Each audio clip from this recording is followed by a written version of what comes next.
Good morning, everyone. Welcome to week 2 of Cardio Echo, Reducing the Burden of Hypertension. I'm Shannon Switkowski, the clinic coordinator. I'm going to start with introductions in the room here to my left. Jim Warner, behaviorist. Goutham Rao, the director of Echo. Jackson Wright, I guess a professor emeritus at Case Western Reserve University. I'm Rick Carnaccio, and web content producer for the Cardio program. Okay, thanks, Dr. Rao. Okay, thank you, Shannon. Shannon has provided you with the reminders. Here's an idea of the structure of Echo clinics. We won't be doing detailed introductions at all today, but we will have a didactic presentation by Dr. Wright. And then we only have one case study today, so we should have more time to discuss it. One of the elements of feedback we've received consistently is that we'd like to have more interaction among Echo participants. So I'm actually going to call out some of you to learn your thoughts. Echo is meant to be a community of sharing insights from each other. So it's not necessarily the expert giving you information only. So I will reach out to some of you kind of randomly during the case study and also prior to, at the conclusion of Jackson's didactic presentation as well. So, and if you don't, of course, if you don't feel like making a comment, that's fine. Absolutely no pressure to do so. So this is, of course, our second session in the Reducing the Burden of Hypertension. The emphasis throughout the entire series is upon the social determinants of health, issues of adherence, etc., which influence control of blood pressure in our population. So with that introduction, these are our disclosures that you can read at your leisure. And I'm going to turn things over to Jackson. Jackson, please. Okay. Thank you, Goutham, and good morning. Today, I'm going to discuss, provide an overview of undiagnosed and with a focus mostly on mass hypertension. We'll indicate that there is an initiative going on by several centers, especially out of the CDC and the American Heart Association, for focus on patients who are in the various practices, and with elevated blood pressures, but are not diagnosed with hypertension. And that's a significant percentage. In one survey, the prevalence of hypertension increased by 30% with intensive review of records for undiagnosed hypertension. But our major focus is on another form of undiagnosed hypertension. And these are patients with mass hypertension. So the objective is to provide an overview of the prevalence and impact of mass hypertension, but with a focus on mass hypertension and cardiovascular outcomes. We'll summarize the risk factors and diagnostic evaluation for mass hypertension, and then recognize the treatment implications in patients with mass hypertension. We'll start out with relating the significance of out-of-office blood pressures. Readings. There are 3 reasons to focus on for the recommendation that patients with hypertension or at risk for hypertension should have out-of-office readings, either home blood pressure monitoring or ambulatory blood pressure monitoring, before the diagnosis of hypertension is made, as well as in patients who are being treated and followed for hypertension. One reason is that the out-of-office readings correlate more or better with the risk of cardiovascular events and mortality compared to the readings that we get in the office. The second reason is to diagnose patients with white coat hypertension. Those are patients who are currently untreated, many of whom you're considering making the diagnosis of hypertension. But then out-of-office readings indicate that, in fact, these patients' blood pressures are normal out of the office, even though their readings in the office are elevated. Conversely, in patients with mass hypertension, these are patients that are seen in the office whose blood pressures are normal, not elevated, but in looking at their out-of-office readings, they are in fact elevated and might be considered and should be considered for drug treatment. In addition, there are patients who are being treated in our offices or clinics who are already being treated, but their blood pressures in the office suggest that their blood pressure is not controlled. But when the out-of-office readings are obtained, these readings are in fact normal, and these patients are actually controlled. And then again, in patients who are treated where you think you have them under good control, but when the out-of-office readings are obtained, those are in fact elevated. The prevalence of either white coat and mass hypertension is between 10 to 30%, depending upon the study. So about 10 to 30% of patients with elevated blood pressures found to have, in fact, white coat hypertension, and about the same percentage may, in fact, have mass hypertension. Important thing about mass hypertension, and the reason for the focus on this disorder is because patients with mass hypertension have the same cardiovascular morbidity and mortality in patients with sustained hypertension. So the fact that they have normal office readings, if they have mass hypertension, they are at the same risk as someone with sustained hypertension. The challenge is that we know that there is an increased risk of cardiovascular morbidity with mass hypertension, but we do not yet have randomized clinical trials showing that treating these patients will reduce that risk. But the last point I think is important. Up to 30% of patients in our practices may be either over or under treated for hypertension, and that's the need for out-of-office readings. Characteristics of mass hypertension are shown here. Indicated averages between 13 and up to 30% in some surveys. The prevalence increases with higher office readings. Obviously, the closer the patient is, the readings are to the hypertensive threshold, then there's a substantial overlap, and that therefore the more likely they are to have mass hypertension. The prevalence of mass hypertension is increased, obviously, in patients with higher office readings, closer to the 130/80 cut point. Also, it's seen in older patients. Male preference, gender preference is found more often in Blacks, and those with obesity, diabetes, CKD, and sleep apnea. Again, longitudinal cohort studies, and I'll show some of those data, show CVD risk similar to that for sustained hypertension.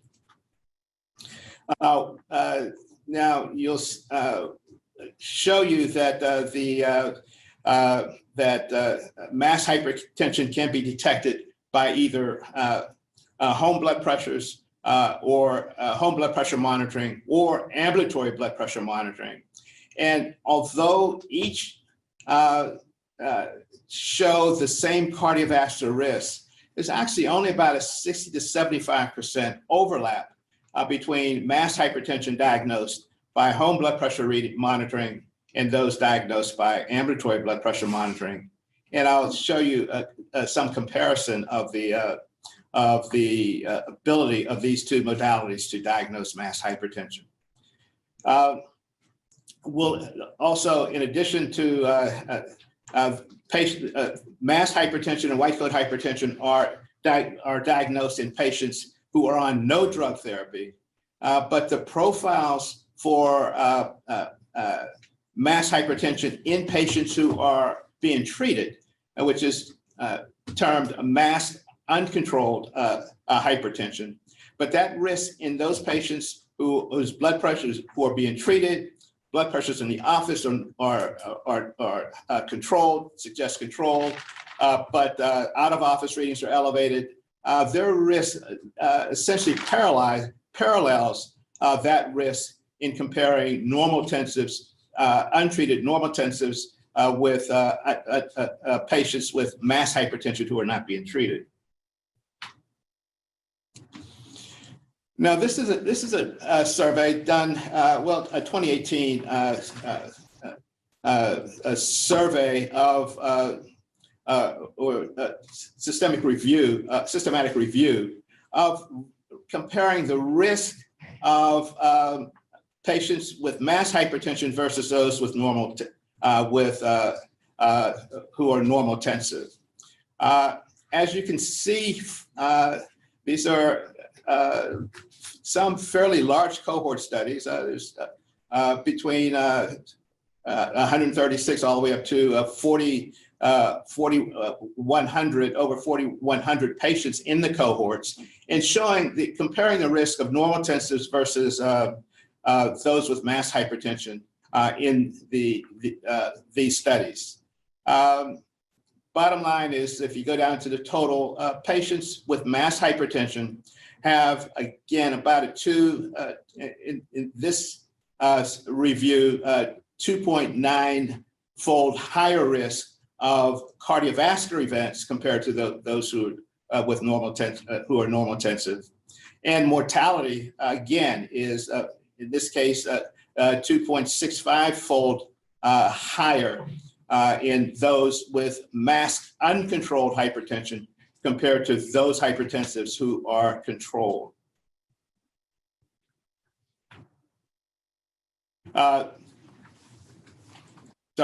This looks at mortality in patients with mass hypertension versus cardiovascular events and mortality in patients with mass hypertension, running close to 3-fold higher risk for both cardiovascular events and mortality in patients with mass hypertension. Here are the data in mass uncontrolled hypertension.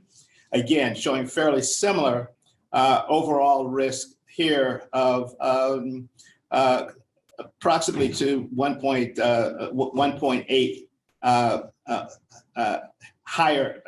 fold higher hazard ratio in patients with mass uncontrolled hypertension versus those with whose blood pressure is controlled in the office.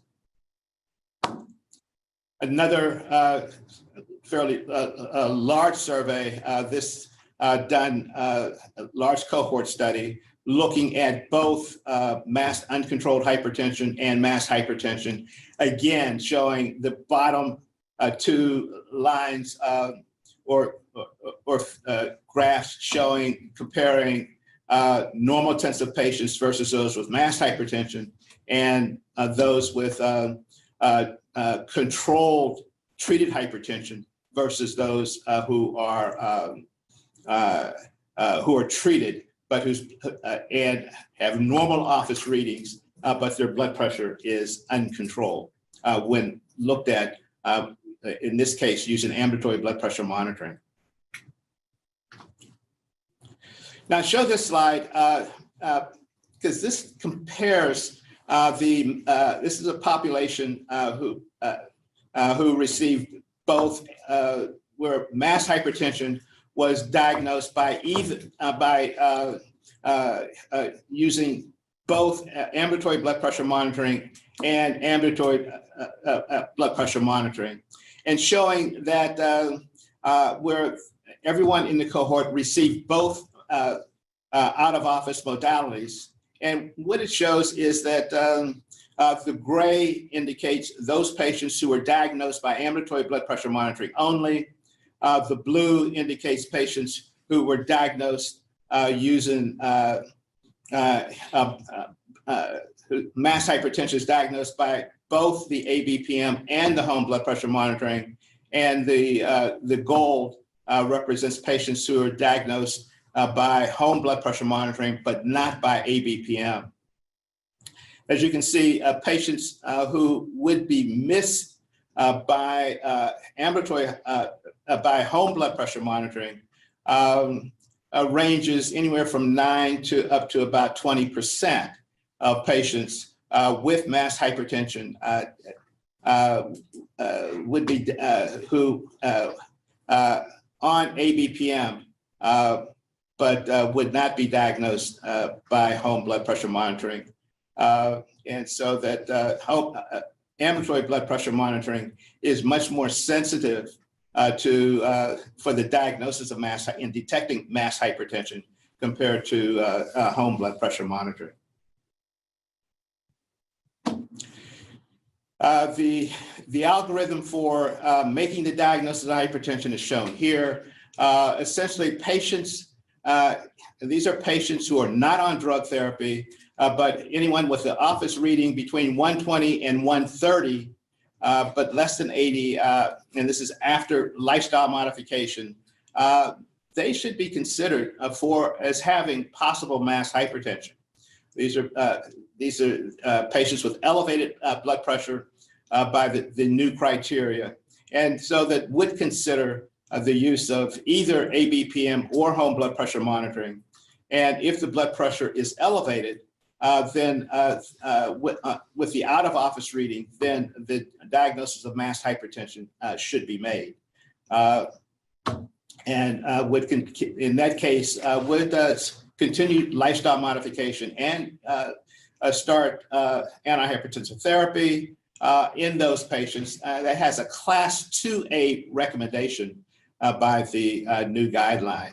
Obviously, if the out-of-office reading is not elevated, then they would be diagnosed as having elevated blood pressure, and lifestyle modification would be continued.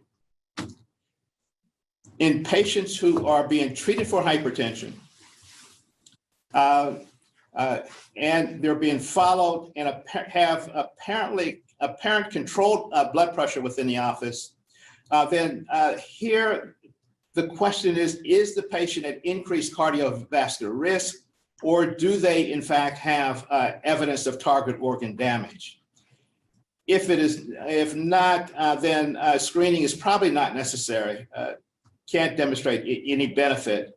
But in those who are at elevated cardiovascular risk or have evidence of target organ damage, then those patients should be screened for mass uncontrolled hypertension. And that's a class 2B recommendation. They probably should be start out with home blood pressures, home blood pressure monitoring. And if that is above goal, prior to starting them on medication, would probably confirm with ambulatory blood pressure monitoring to confirm the diagnosis of mass uncontrolled hypertension prior to initiating or intensifying drug therapy. And that is a 2B recommendation also. So in summary, mass hypertension prevalence averages about 13 to 30%. Prevalence is higher with high, but still normal office readings. Increased prevalence in older patients, males, Blacks, those with more obesity, diabetes, CKD, and sleep apnea. The cardiovascular risk and mortality is similar to that in patients with sustained hypertension. The overlap between home blood pressure monitoring and ambulatory blood pressure monitoring is only about 60 to 75%, with ABPM being more sensitive in diagnosing mass hypertension. There's some suggestion that the greater capability of ambulatory blood pressure monitoring is due to the ability to measure blood pressure, measure nocturnal blood pressure, and where it clearly is not yet easily diagnosed with home blood pressure monitoring, but picked up by ABPM.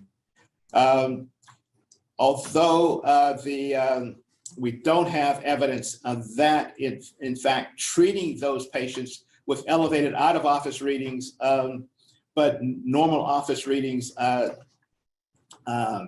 provides a benefit, certainly a clear consideration for initiating or intensifying drug therapy is indicated.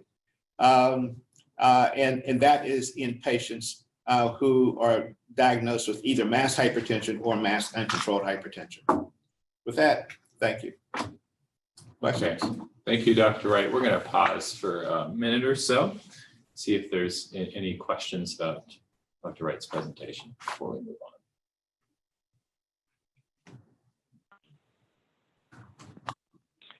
on.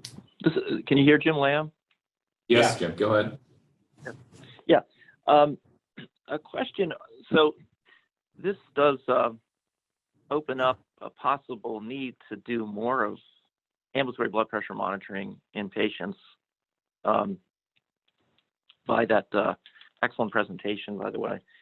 And the question, in terms of home blood pressure measurements and how they compared them, if you took additional measurements, let's say a home reading in the morning and a home reading in the evening, was that the criteria used to compare with ambulatory blood pressure monitoring outcomes or accuracy? I wondered when they said home blood pressure monitoring, what was their definition of how many readings they took at home and then compared with the ambulatory blood pressure monitor?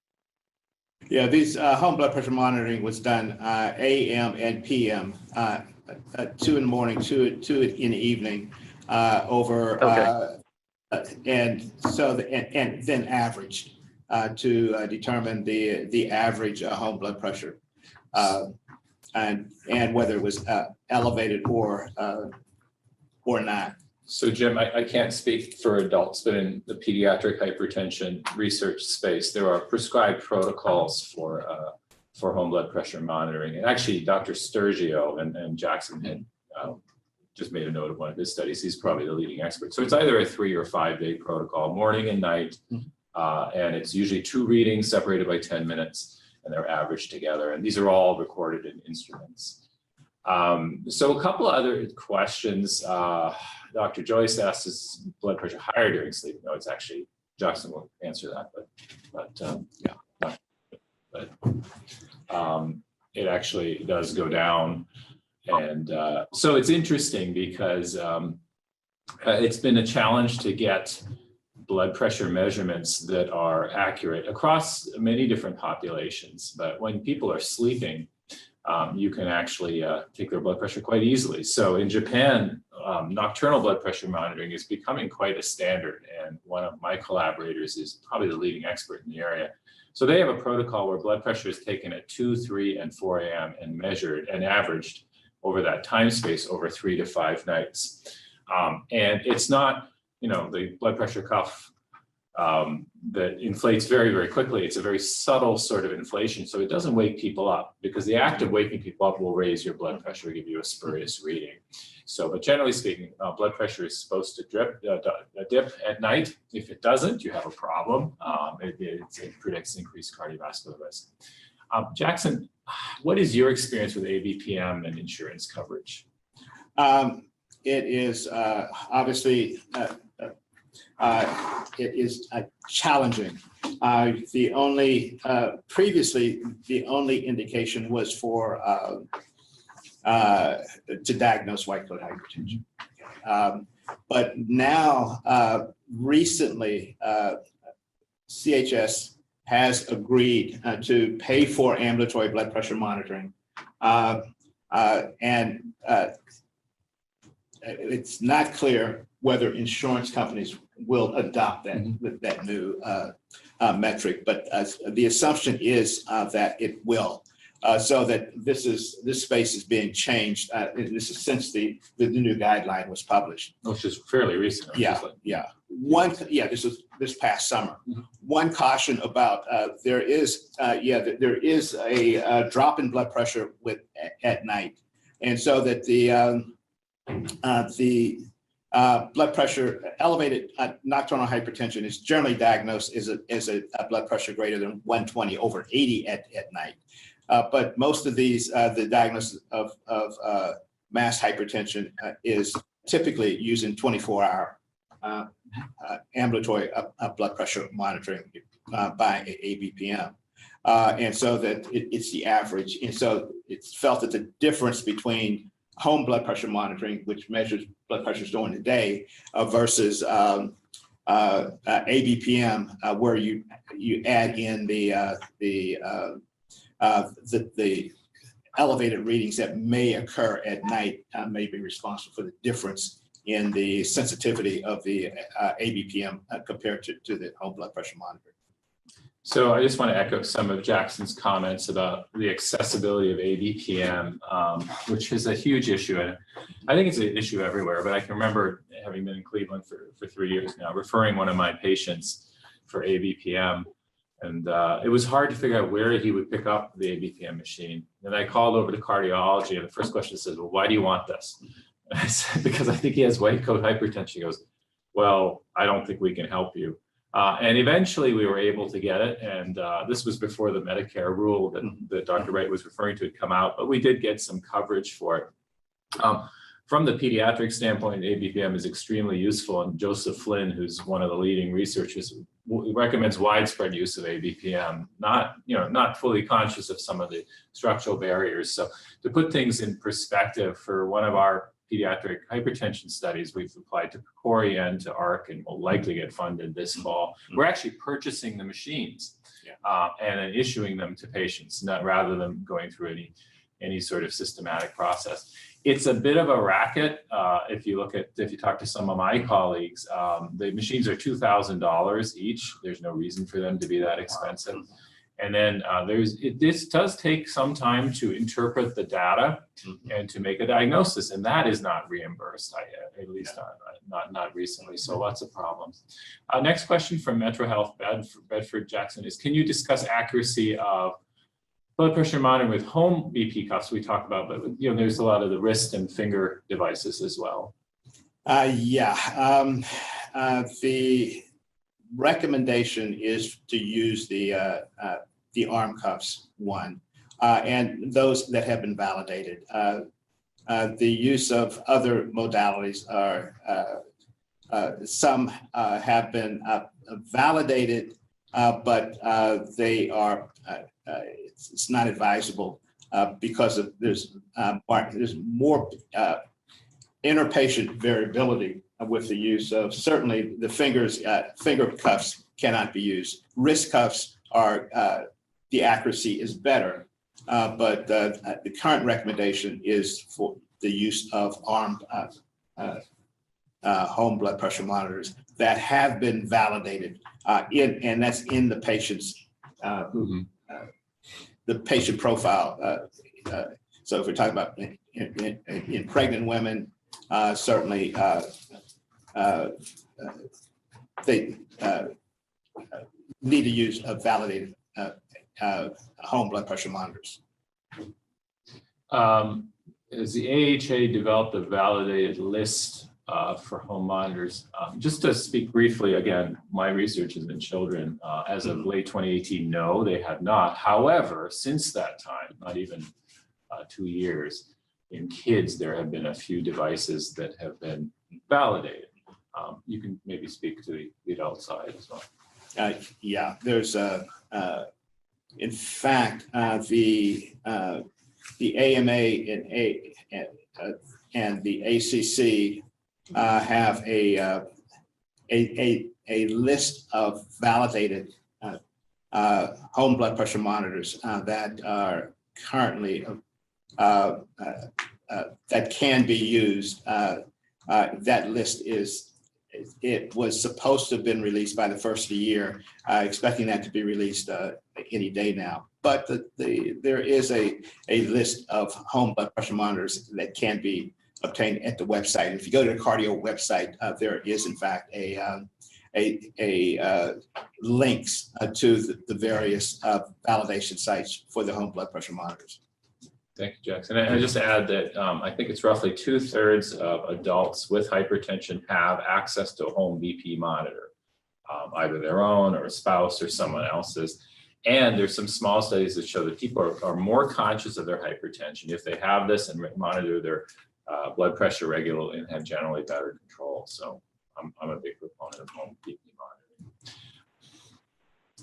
Tina, just a question for you. What's his diabetes self-management like? Sugars or? His A1C most recent is 5.7, and that was just in the last month or so. And why is he on insulin? Has he needed it? Because he's not on the max dose of metformin. No, he got diarrhea when we bumped up the metformin, and Okay. he came to me on insulin Mhm. back in 2016. And so we just kind of maintained the regimen, and he felt comfortable with the medications. Okay. So is it, as an overarching question for me, for this relatively young patient, 58 years old, taking 14 different medications. And, I know Adam's going to talk about this next week a little bit, but Adam, in your experience and from the literature, what are some of the sort of inevitable, I couldn't remember to take 14 agents. Some of those, like Crestor, I would take at night, for example. It would be very challenging to do. But what's the likelihood of him being compliant, or what challenges might he face? Yeah, I mean, I think that whenever I hear about a patient who has this many medications, I'm always reminded of some of Victor Montori's work at Mayo Clinic, and really thinking through the fact that just the sort of daily management of the number of medicines becomes like an illness career in and of itself, and that a person's own like personal and social identity can become defined by the process of medication taking. So like even when patients are good at it, there can be really sort of serious frustrations and challenges in an intensive self-monitoring regimen. So it's sort of like the dark side of having patients who are highly adherent to a complex medication regimen, is that they can sort of become defined by this. So I mean, my instant thought, and you didn't talk a great deal about it, was, and if I had a question for you, it was going to be about, so what are the positive social activities that this patient engages in? What are the positive social relationships? Because I think it's really important to maintain those, even when you have a lot of stuff going on and you develop this sort of illness career. I am Go ahead, Tina. sorry. I was going to say I'm not aware of his social activities and if those are being impacted or not. So just to echo what Adam said, I'm just looking at this regimen. I would say he is probably having to take medication 6 or 7 times a day, different things each time. Just I mean, if he was taking, you can't take all of these at once. You take your Lantus, your long-acting insulin at night, your lipid lowering agent, and then the other ones are BID, TID. That's got to be almost like a full-time job, as Adam said. So I wonder what impact that's having. So I had a couple other questions, and I want to ask Chris and Jim to comment. But Dr. Joyce indicated that he had very little interest in exercise and tries to eat healthy, but he has a BMI in the mid-30s, 241 pounds. I don't know what his salt consumption is like, but any thoughts about getting him started on some sort of lifestyle regimen? And maybe I'll ask some of our participants first. I'm not volunteering, but well, I guess first is a comment on the medication regimen too. When I see the complications that he's had, including ICU admissions, electrolyte related, et cetera, it is certainly becomes a risk-benefit balance as to how many meds to use. And looking back prior to his medications, what were his blood pressures, maybe going back years to see how much impact really has been made versus the complications that have been caused by all this, maybe, or contributed to at least. Regarding the exercise, like anything else, starting with where he is and how much he does now, even any activity during the day, I would probably want to ask about. And secondly, sometimes just challenging the patient to start with a few minutes of walking or other activity that suits him best, and then kind of coming back and, you know, from an accountability standpoint, seeing and a shared decision-making and motivational interviewing, trying to work with him to do what's possible. In our big meeting we had in Columbus, we talked about accessing community resources too, such as the Y and other programs that maybe could be helpful if it was in his neighborhood, that we could help to hook him up with, maybe to get started on this. In a way, a group helping to motivate him too, as long as it wasn't cost prohibitive, are other ways we do this. And playing the tape over and over again, you never know sometime when it will hit home and he might start doing it. So never giving up, I think, is another approach I use. So Great. Thank you, Jim. There's a couple of questions circulating. Before I get to that, I want to maybe ask Jim Werner about, you know, I don't know the patient, obviously, but Tina did a great job of presenting him. My impression, just, you know, I can almost picture him as somewhat unmotivated, motivated to take his medications, manage his diabetes, come to his doctor on time. But how might you get him started with diet and exercise, something like this? Yeah, so as was mentioned, motivational interviewing, I think, is a great approach for a patient like this, and really for all patients who are trying to make health behavior changes. And one of the things, you know, you may have already covered with the patient, but a fundamental question is, you know, to find out what the patient already knows about the potential health effects of high blood pressure, if he really does understand the risks of high blood pressure. And we don't want to do this in a way that frightens the patient, alarms the patient too much, or, you know, would cause them to perhaps even not want to come back because of the gravity of that conversation, but just simply to make sure that they're informed about what the potential effects are on high blood pressure. And so if you've already covered that, then, you know, again, this provide elicit approach is where you ask the patient a question, and ask permission, provide information, and then again elicit the patient's response and reaction. And it's a very good shared decision-making approach. So, you know, if you've already talked about salt and water intake in the past, you know, you might even start with, I really want to commend you on how well you're adhering to the medication regimen. I know that isn't easy, and just allow them to respond to that, to give them real credit for that. And then, you know, in the past, you know, we've talked about how salt and water intake can affect high blood pressure. And I know you've been working on those. So that's the illicit component. Would it be all right if I tell you a few more things that can help your high blood pressure? So, and that might be where you talk, you know, you mentioned physical activity, healthy eating, and sleep. I don't know if he's had a sleep study, but I know you mentioned that you covered that with him. And then what are your thoughts about those things? Which of those interests you most? What can we talk a little bit more about? And what are the biggest benefits for you? And then you could go into implementation if he's receptive. That sounds like a nice approach. I like the kind of menu of options that he can choose from idea. Before we get to Marley, I think we made an interesting comment. Maybe we could just quickly talk about a couple of questions from Metro Health. There's a comment here about potential for bariatric surgery, and I'd like to address that head on. So he has a BMI between 35 and 40. And so that's class 2 obesity. He does qualify technically for bariatric surgery because he has, you know, poorly controlled hypertension, and he's got diabetes. I'm sure he also has dyslipidemia as well. So, however, from what I've heard about the patient, I would not refer him for bariatric surgery at this time. Because I don't think that he has made a serious effort, that other efforts to help him achieve a healthier weight have not really taken hold with him. And, you know, we would have to explore his motivation and that sort of thing. And if he's not really motivated to lose weight, he's not a good candidate for bariatric surgery anyway, because there's a lot to do.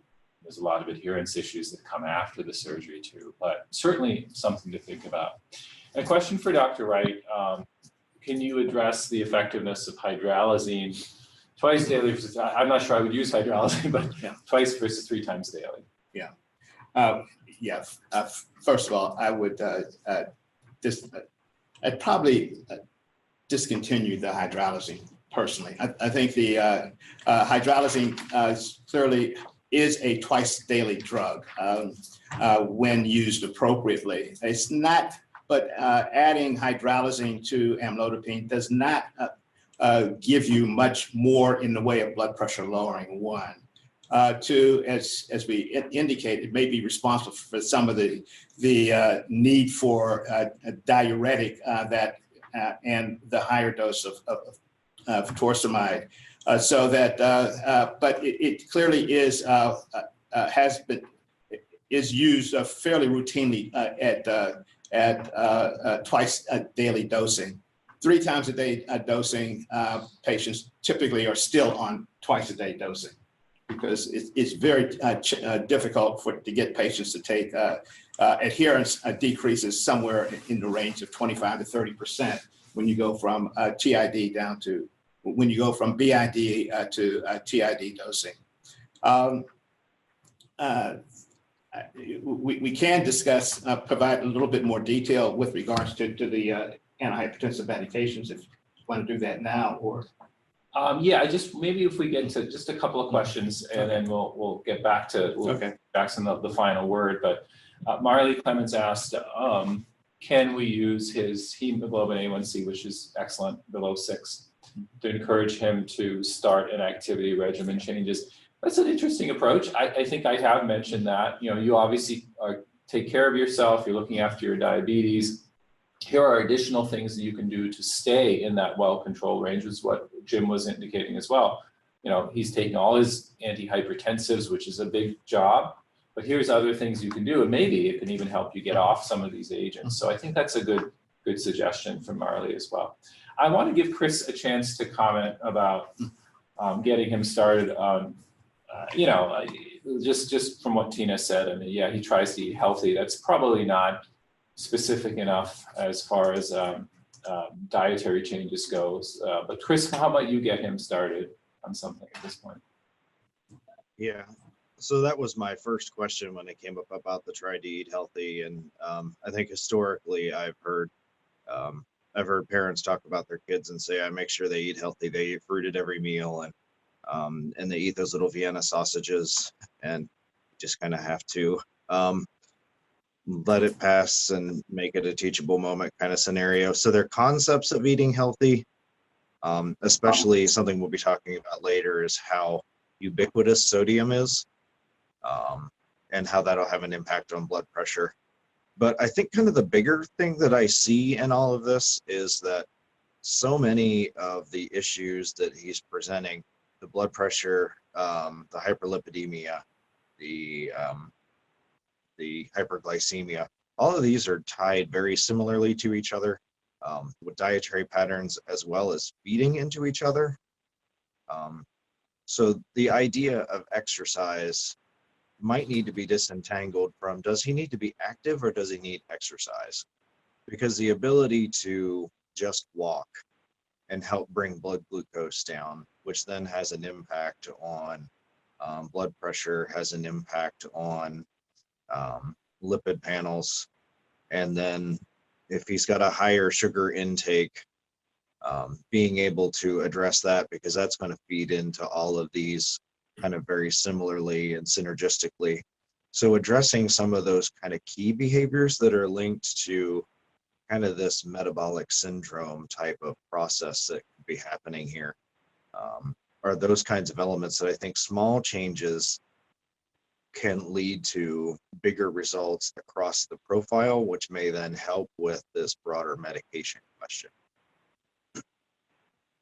So those great suggestions. And as Chris said, you know, when somebody says they eat healthily, it's not really all that helpful.